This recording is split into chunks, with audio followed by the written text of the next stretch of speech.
তাও বা দু চারটাও টিকবে কিনা সন্দেহ।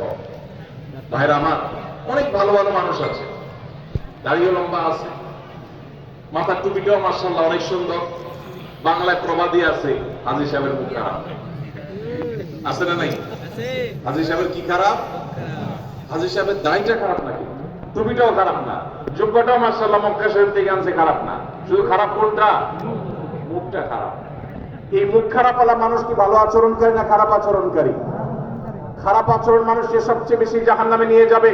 নবীজি সাল্লাল্লাহু আলাইহি সাল্লাম বলেছেন, আলা আদুল্লুকুম, তোমাদেরকে কি আমি বলে দিব না?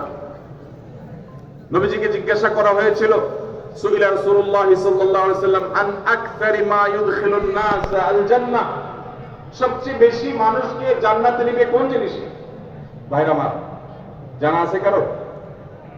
সবচেয়ে জান্নাতে মানুষকে বেশি নিবে কিসে? নবীজি বলেছেন আল ফামু ওয়াল ফারাজ। আল ফামু ওয়াল ফারাজ, এই ঠোঁট, এই মুখ, এটা দিয়ে যদি সে সুন্দর কথা বলে, খারাপ কথা না বলে, এই মুখকে যদি সে সুন্দরভাবে ব্যবহার করতে পারে, আর সম্ভ্রমকে যদি কেউ রক্ষা করতে পারে। এখন দেখবেন এই দুইটার দুর্ভিক্ষ চলছে, সবই পাবেন। নামাজি, রোজাদার, হাফেজ, আলেম, হাজি সাহেব, গাজী সাহেব, দানকারী সাহেব, জুব্বালা সাহেব, দাড়িয়ালা সাহেব, পর্দালা সাহেব, বোরকালা সাহেব, সব সাহেব কম বেশি পাবেন। কিন্তু এই সাহেব আপনি খুব বেশি দেখাতে পারবেন না। দুই ঠোঁট দিয়া কখনো বাজে কথা বের হয় নাই। তার স্ত্রী সাক্ষ্য দিবে যে আমি এত বছর সংসার করেছি, মুখ দিয়া কখনো একটা খারাপ কথা বের হয় নাই। এই মায়ের কোল যদি কারোর থাকে, দোষ ঠিকই আছে, নাহলে সে চুপ করে চলে গেলে না। সবাই মনে করুক আমাকে খারাপ, আল্লাহ আমাকে ভালো মনে করবে ইনশাআল্লাহ। এগুলো অর্জন করা যাবে ইনশাআল্লাহ ভাই। একই হাদিস আবু উমামা আল-বাহিল্লি রাদিয়াল্লাহু তাআলা বর্ণনা করেছেন, মুসনাদ সুনান আবু দাউদে বর্ণিত হয়েছে। এই হাদিসের পরের অংশে নবীজি বলেছেন, ওয়া বিবাইতিন ফি ওয়াসতিল জান্নাতি লিমান তারাকাল কিযবা ওয়া ইন কানা মাযিহা, যে ব্যক্তি মিথ্যা কখনো বলে না, মিথ্যা কখনো বলে না, এমনকি রসিকতা করে, মজা করেও কখনো, দুষ্টমি করেও কখনো সে মিথ্যা কথা বলে না। আজকাল যুবকদের মধ্যে দেখবেন দুষ্টমি করে, হাসতে হাসতে, খেলার ছলে, বিনোদনের ছলে মিথ্যা কথা বলা, এটাকে অপরাধ পর্যন্ত মনে করছে না। মুসলমান সিরিয়াসলি যে মিথ্যা কথা বলবেই না, এমনকি দুষ্টমি করে, মজা করে, রসিকতা করে মিথ্যা বলতে পারে। নবীজি বলেছেন, কেউ যদি দুষ্টমি করেও মিথ্যা কথা বলা থেকে পরিহার করে, দুষ্টমি করতে যাচ্ছে, মিথ্যা বলতে যাবে, আল্লাহর ভয় এসেছে, সে পরিহার। কাছে সবচেয়ে অপ্রিয়, সবচেয়ে অপছন্দের মানুষ হলেন সেই মানুষ যে মানুষ ঝগড়াটে স্বভাবের, কথায় কথায় ঝগড়া, কোথায় কোথায় গন্ডগোল, কথায় কথায় বিতর্ক বসা, কারোর সাথে বর্ণনা, যেখানে যায় একটা ভেজাল লাগাই দেয়। এই টাইপের লোক আমাদের সমাজে আছে না নাই? ভাইরা আমার, আমরা অনেকে 5 ওয়াক্ত নামাজ আদায় করি, আল্লাহর মেহেরবানি ওয়াজ মাহফিলে যেতেও কার্পণ্য করি না। আল্লাহ তৌফিক হয়েছে, মুখে নবীজির নির্দেশ, সুন্নাহ, এটা দ্বারাও আমরা নিজেদেরকে সুশোভিত করতে পেরেছি। সুন্নতি লিবাস দিয়ে নিজেদেরকে সাজিয়েছি। মাশাআল্লাহ, ইসলামের অনেক ভালো ভালো গুণ আছে। কিন্তু বাসায় বউয়ের সাথে ঝগড়া, দোকানে কর্মচারীর সাথে ঝগড়া, দোকানে কাস্টমারের সাথে ঝগড়া, কিনতে গেলে দোকানদারের সাথে ঝগড়া, রিক্সা উঠতে গেলে রিক্সাওয়ালার সাথে ঝগড়া, ভ্যানে চলতে গেলে ভ্যানওয়ালার সাথে ঝগড়া, কাউকে কাজের লোক নিলে তার সাথে ঝগড়া, কারোর অধীনে কাজ করতে গেলে তার। সেই সন্ধ্যার পর থেকে এখনো পর্যন্ত অত্র এলাকার যে সমস্ত ওলামাদের সাথে দেখা হয়েছে, সাক্ষাৎ হয়েছে, তারা সবাই এই সারসিনা নেসারাবাদের সন্তান, সেখানকার ফসল। এবং এত বড় ইলমি মার্কাজের আশেপাশের মানুষ হিসেবে আপনারাও নিশ্চয়ই অনেক বেশি সৌভাগ্যবান। আল্লাহ রাব্বুল আলামিন এই বরিশালের মাটিকে শুধু দেশের জন্য নয়, গোটা দুনিয়ার জন্য হেদায়েতের মার্কাজ হিসেবে কবুল এবং মঞ্জুর করুন। ভাইরা আমার, এছাড়াও আরো অনেক দ্বীনি মার্কাজ। শেখ আহমদুল্লাহ হাফিজাহুল্লাহ, তাফাদ্দাল মাশকুরা।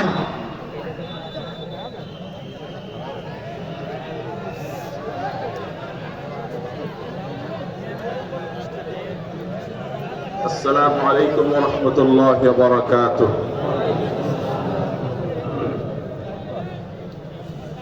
আপনারা সবাই ভালো আছেন?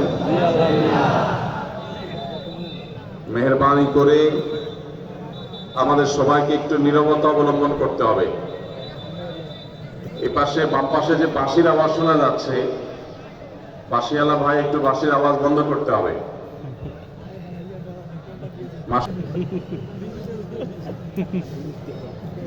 স্টেজে ভাই আরো মানুষ উঠাবেন, একসাথে উঠে নেন, রোড নাই কিনা দেখি, যা উঠানোর একসাথে টেনে টেনে উঠে নেন, আরো তো ফাঁকফোকর আছে কিন্তু।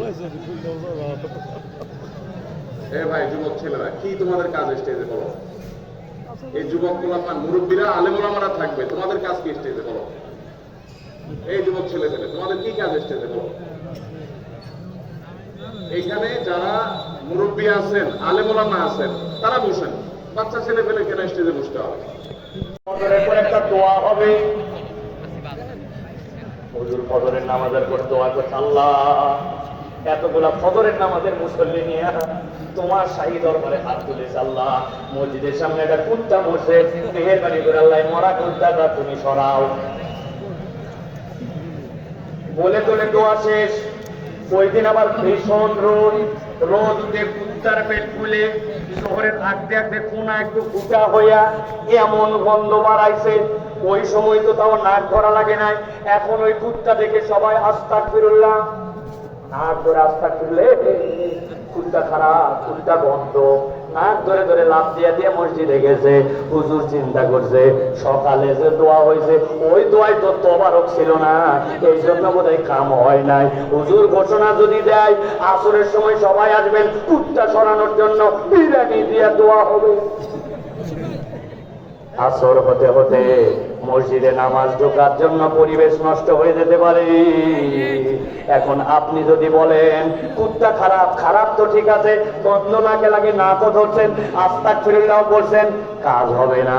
আপনার আমল পথ দেখাবে, অমুক তমুক আদর্শের দিকে আপনাকে নিয়ে যাবে, ও হাতে আসতেও ভালো লাগবে, কিন্তু আবার যখন জায়গা মতো রাস্তায় স্লোগান দেওয়ার সময় আসবে তখন আপনার চরিত্র চেঞ্জ হয়ে যায়। আপনি তখন আবার স্লোগান দেন অমুক ভাইয়ের চরিত্র ফুলের মতো পবিত্র, নামাজ পড়েনি ফজরেরটা জামাতে বিগত 40 দিন এক ওয়াক্ত আছে কিনা? আল্লাহ এই জন্য বলছেন আপনার আমার জন্য কোরআনের সাথে সম্পৃক্ত হওয়ার প্রয়োজন আছে। 1 নম্বরটা সারা জীবন মনে রাখবেন, কোরআন ছাড়া আমাকে সঠিক পথের দিশা কেউ দিতে পারে না, ঠিক না? 2 নম্বরে আল্লাহ রাব্বুল আমিন বলছেন একটা মানুষ দুনিয়াতে আসলো, আল্লাহ রাব্বুল আমিন তাকে দুনিয়ায় পাঠানোর পরে আবার রবের সামনে তাকে একদিন হাজির করবেন।